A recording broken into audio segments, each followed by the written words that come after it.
صاحب الهرم. حياك الله يا زين.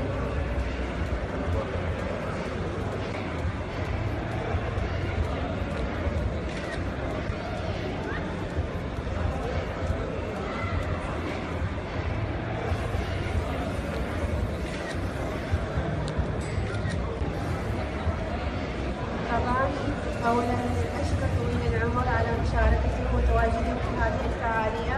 هذا لا يدل على اهتمامه وتقديره لهذه الفعالية ولهذا المعرض. طبعا الشكر موصول لجميع أعضاء والمنظمين القائمين على هذه الفعالية، وشكر خاص لنشر التواصل الاجتماعي خالد السناني. طبعا أعطاني فرصة للمشاركة في هذه الفعالية، ويمكن هذه أول فعالية لي أشارك فيها في كاستم شو. شرفنا.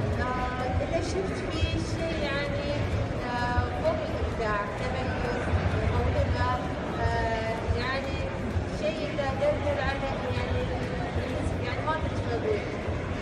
أنا كنت مثل جماعي طبعا، فكل التحية من سلطنة عمان وبنت السلطنة. أشكركم كثير. أشكرك يا زين. أشكر ما تقصري. شكرا.